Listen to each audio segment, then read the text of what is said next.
Hello दोस्तों, आपका हमारे यूट्यूब चैनल पर स्वागत है। आज हम क्लास 11 की कॉम्प्लेक्स नंबर यानी सममित संख्या से एक इम्पॉर्टेंट टॉपिक लेकर आए हैं जो कि कॉम्पिटिटिव एग्ज़ाम के लिए बहुत ही इम्पॉर्टेंट है। तो हमारा जो टॉपिक है वो है कि ओमेगा और ओमेगा स्क्वायर क्या होता है।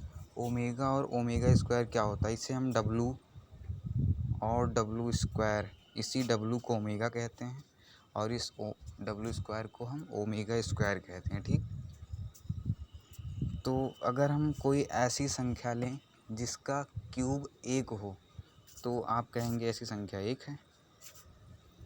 एक ऐसी संख्या है जिसका अगर हम क्यूब लें, घन लें, तो वो स्वयं प्राप्त होता है, यानी एक ही प्राप्त होता है। अगर हम इसे पक्षांतर कर लें यानी x क्यूब -1 इक्वल टू 0, तो अब हमारा ये क्या बन गया, एक इक्वेशन बन गया।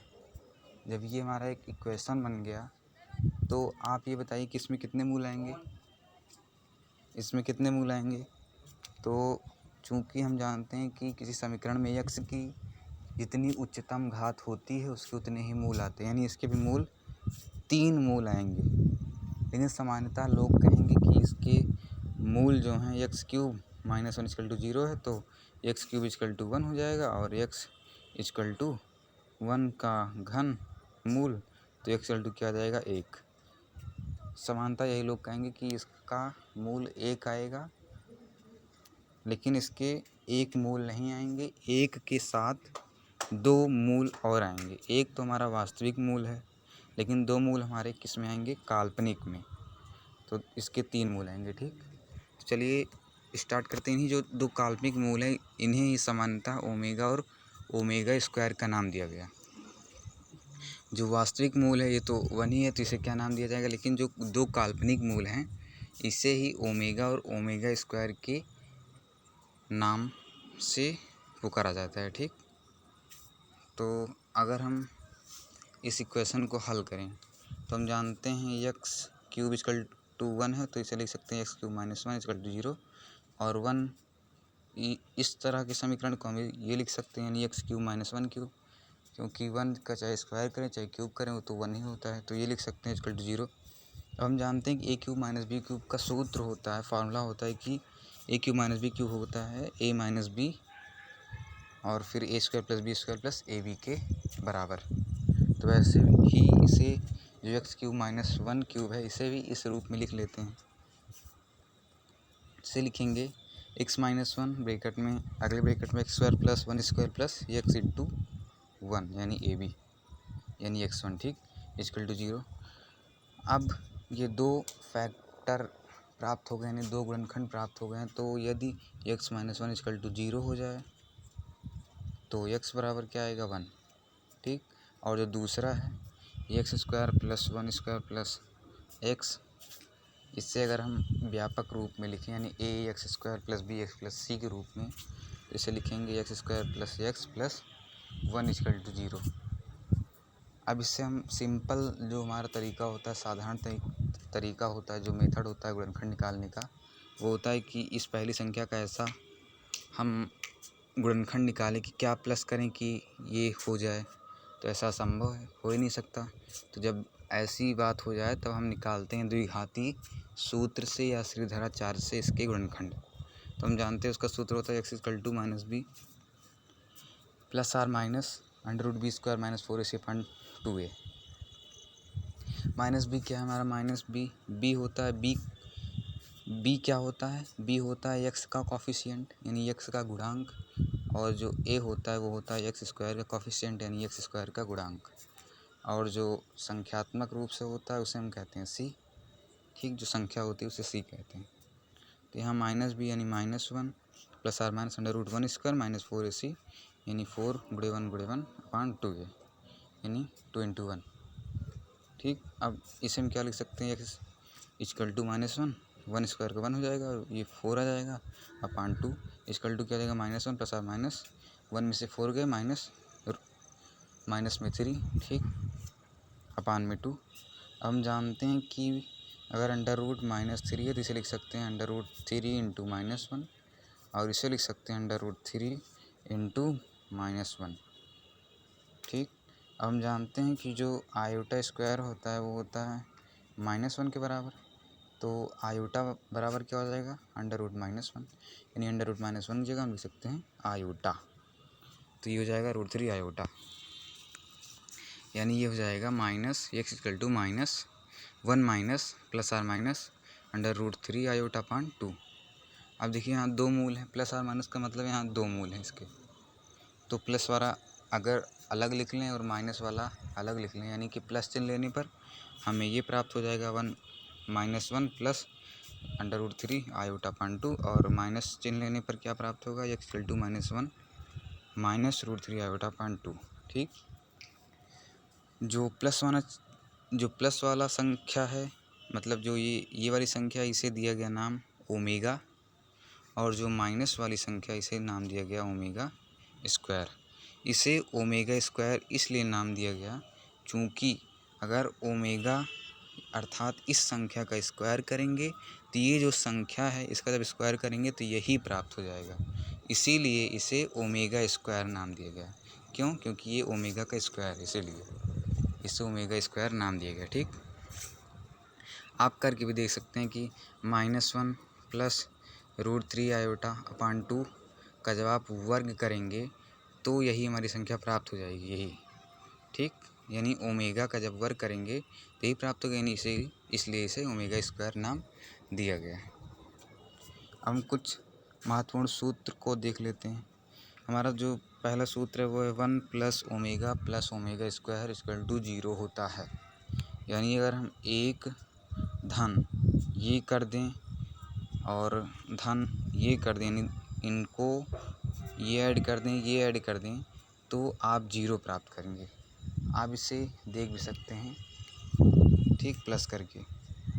जब आप एक में ये संख्या जोड़ेंगे तो आप पाएंगे कि इसका मान 0 है। ठीक, वहीं से ये सूत्र भी निकल के आया कि 1 + ओमेगा स्क्वायर = 0। अब बाकी सब आप पक्षांतर कर दीजिए, वैसे ही आप पा जाएंगे। तो अगर 1 = हम निकालें तो ये ओमेगा वहाँ चला जाएगा, पक्षांतर हो जाएगा, तो माइनस ओमेगा, और ये भी ओमेगा स्क्वायर, यानी 1 = होता है -ओमेगा स्क्वायर। और अगर हम 1 को पक्षांतर कर दें तो ओमेगा + ओमेगा स्क्वायर = -1, और अगर हम 1 + ओमेगा का मान निकालें तो -omega square. 1 + omega -omega square. अगर हम एक सूत्र और निकालें 1 + ओमेगा स्क्वायर तो हो जाएगा -ओमेगा के। ठीक, मतलब इस सूत्र से ये इतने सूत्र हम पक्षांतर करके निकाल सकते हैं। अब जो दूसरा इम्पोर्टेंट जो सूत्र है वो ये है कि 1 × ओमेगा स्क्वायर = 1 होता है।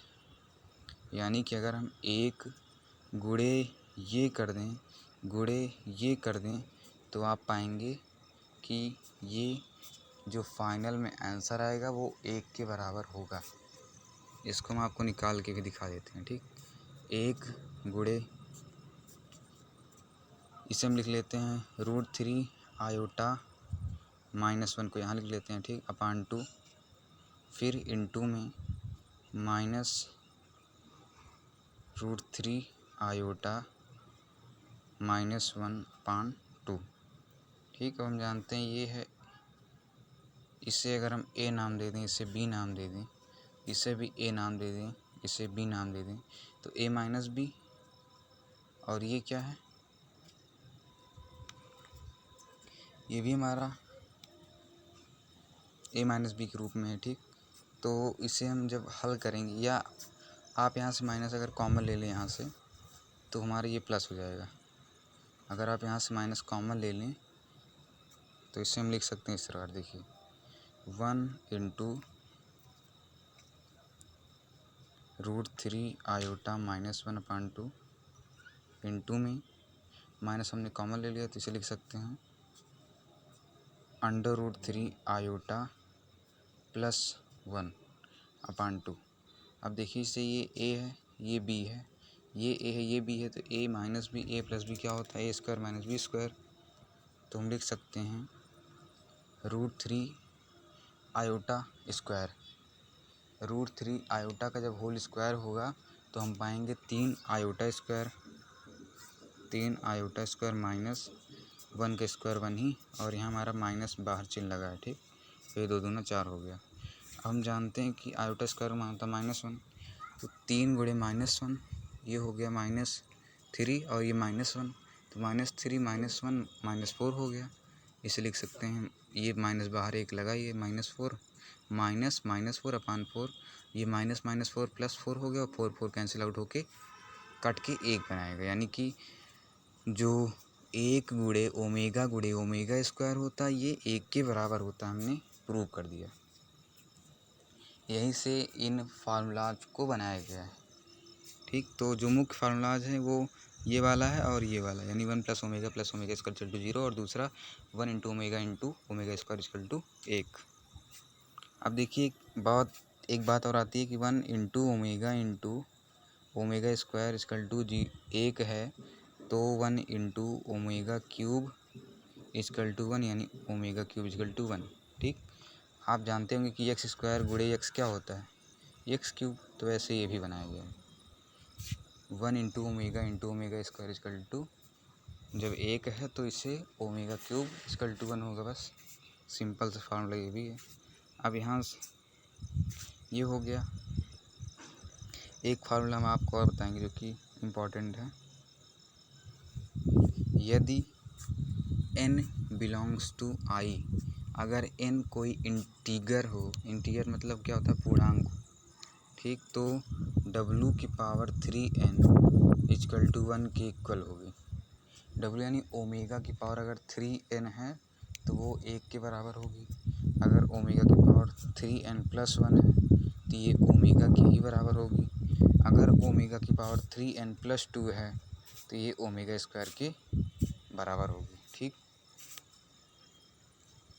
इसका प्रयोग आप उन क्वेश्चन में कर सकते हैं, जैसे आपको बोल दिया जाए कि ओमेगा की पावर 30 का मान निकालिए, तो आप इसे 3n के रूप में तोड़िए। क्या तोड़ेंगे आप, इसे 3n के रूप में तोड़ेंगे तो लिख सकते हैं ओमेगा की पावर 3 × 10, यानी ये हो गया 3, और 10 तो एक इंटीगर है यानी n है, तो इसका मान क्या है कि ये 3n के रूप में है तो इसका मान 1 आ जाएगा। ठीक, अगर कोई पूछे ओमेगा 30 का मान बताइए तो 1।